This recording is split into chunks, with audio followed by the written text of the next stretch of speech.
presentation. The first topic we will present is all about human flourishing. What does flourishing mean?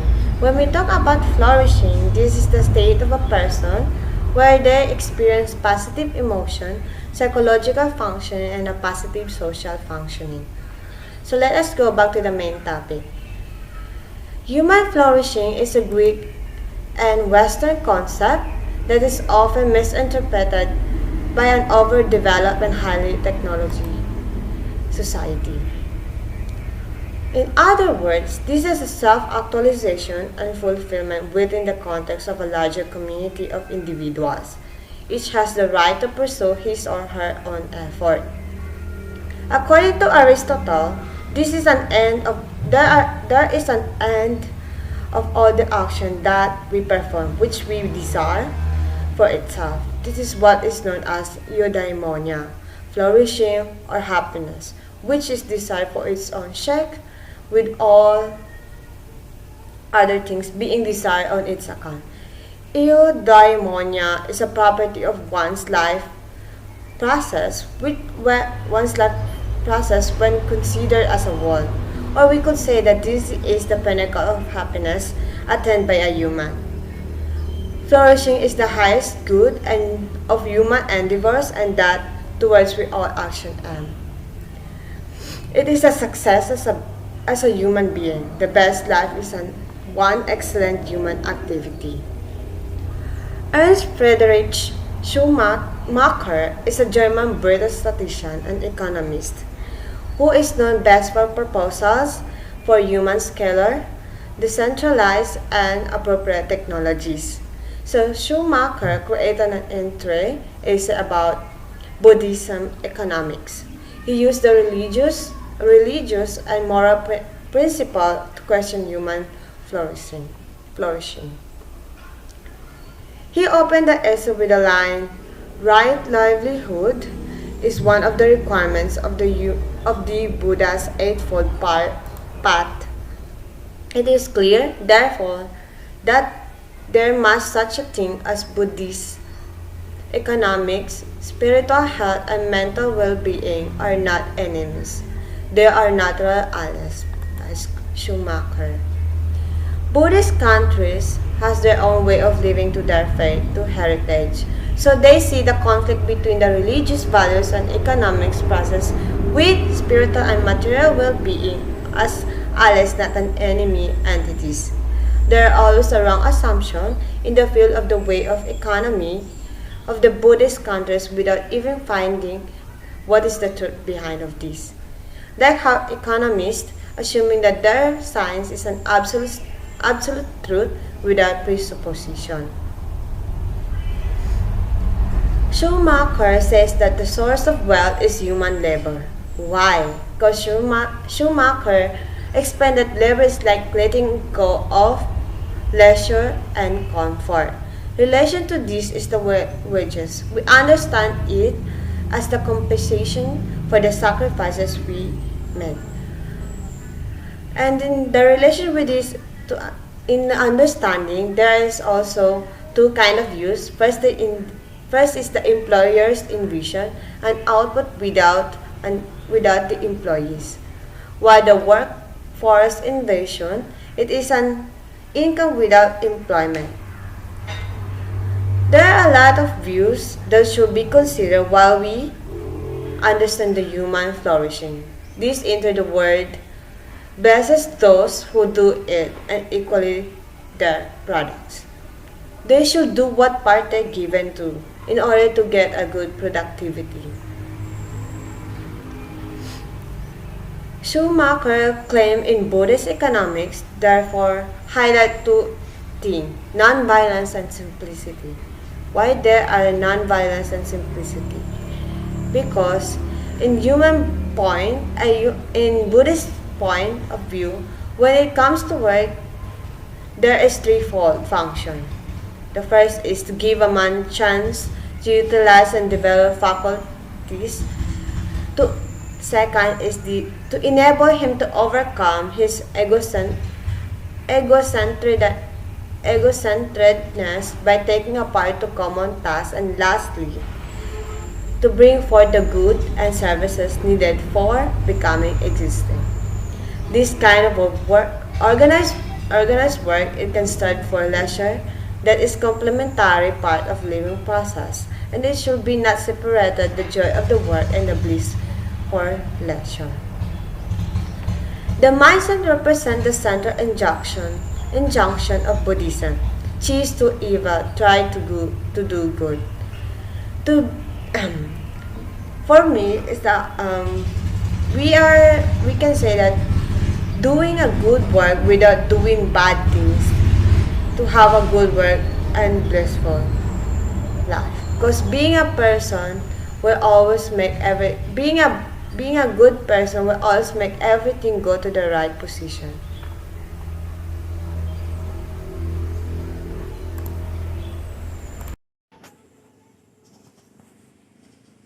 Hi everyone, and I am Ryan A. Sandigan, and I am reporter of this slide.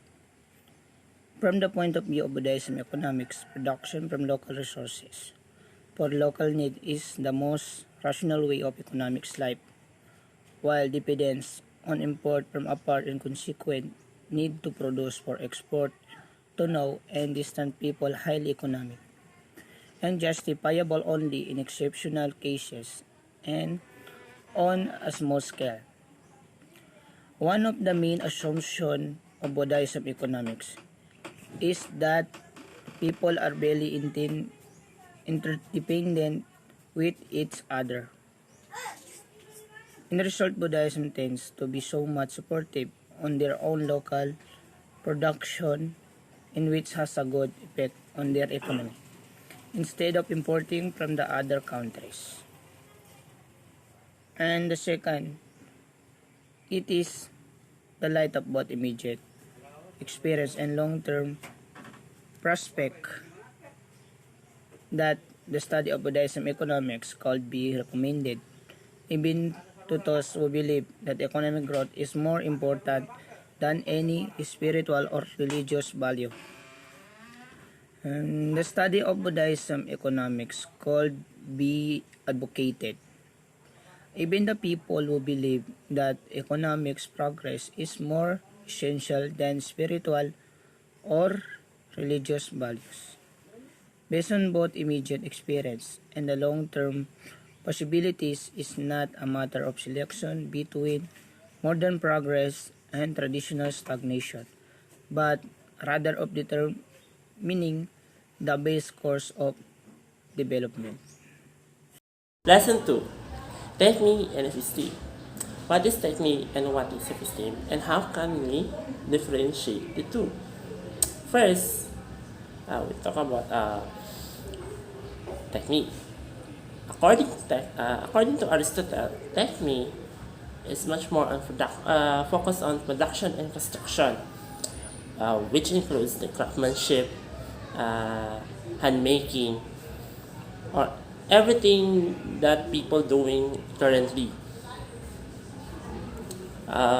In technique, which most focus in creativity or initiative compared to esteem. Esteem is much more on theoretical knowledge. It focuses in more logical or critical thinking. And there you go. Technique is about the type of knowledge that deals with mutable or the process of becoming. In a way, technique builds an empirical or empirical experience. Empirical experience means slow or rapidly change ng isang certain thing that na hindi natin na-expect or na-expect natin na mag-grow. Katulad ng ganitong example. Noong unang panahon, ang mga ginagamit na medium is more on like rock carvings or walang machine dati. More on handmade na mga ginagawa na bagay dati. So, slowly but slowly, nagkakaroon ng innovations kasi yung mga tao noon ay unti-unting na-expose sa mga like like radio, TV, televisions, magkakaroon ng unti-unting innovation in terms of technology. So ngayon, mas lalo nagkaroon ng rapid growth due to the like machines, electronics, gadgets, more on technology na kaya mga tao ngayon hindi na nahihirapan dahil sa biglang paglago ng sa ating henerasyon kasi more on technology na tayo, hindi na tayo nahihirapan unlike before na ang ginagamit natin na sulat sa ng ating mensahe is more on sulat lang. Pero ngayon, sinusulat natin siya through electronic or social media. This is recognize an intermediate position between the vital process of nature. The best example in physics is, for example, in Greek mythology. The snake woman, Medusa, which hindi niya nakokontrol yung behavior niya. Siya ang the best example ng physics kasi yung physics is uncontrollable.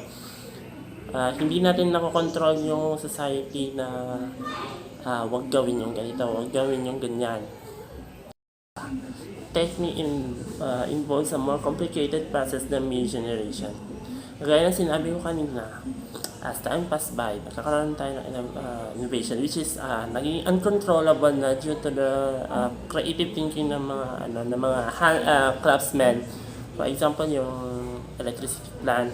So, dati maganda na yung pamumuhay ng mga tao. Dati like gumagamit sila ng ilaw, may isa ng ilan na apoy. Pero ngayon gumagamit tayo ng electricity na may advantage din siya pero may disadvantage din.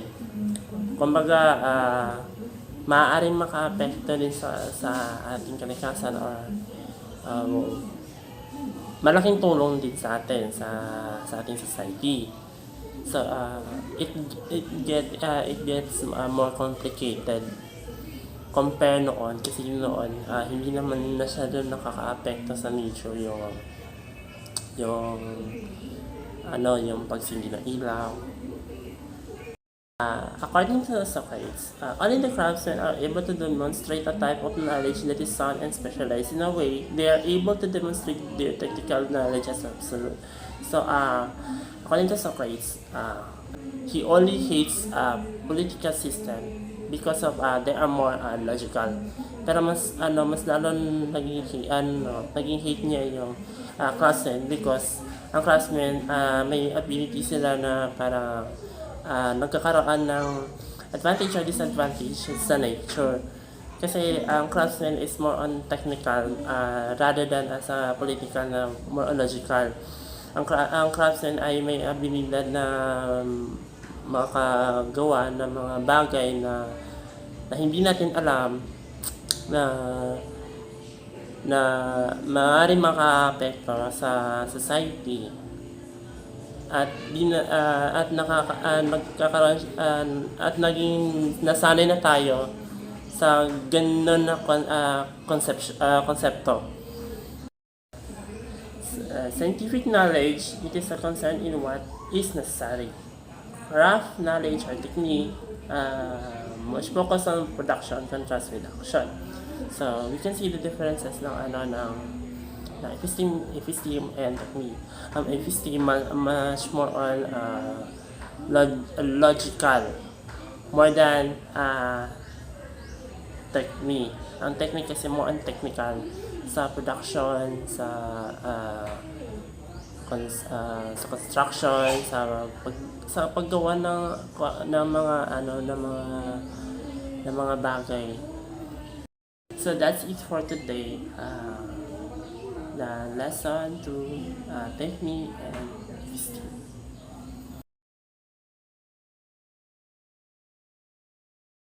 Now it is thought to be a mark of a man to be able to deliberate well about what is good and expedient for himself, not in some particular respect, for example, about what sort of things conduce to health or to strength, but about what sort of things conduce to a good life in general.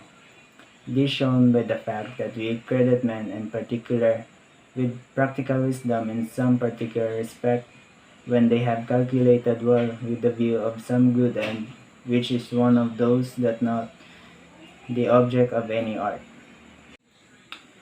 Frenetic deliberation focus on some good end, which implies to some particular good end that is different than the particular good end that are the object of techne.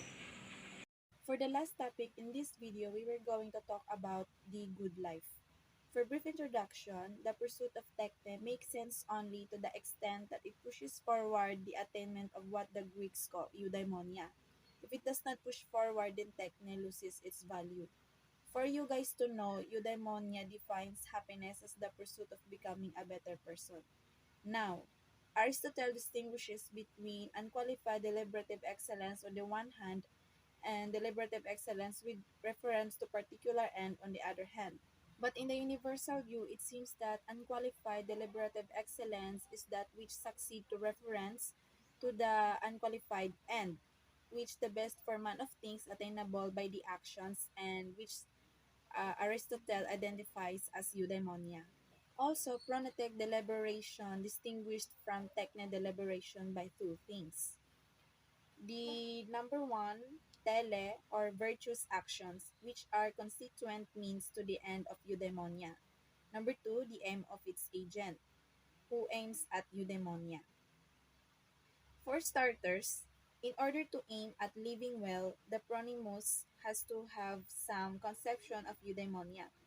For Aristotle, a conception of living well in general is formed by two major parts. The one is rightly habituated character, and the two is practical wisdom with its deliberative activity.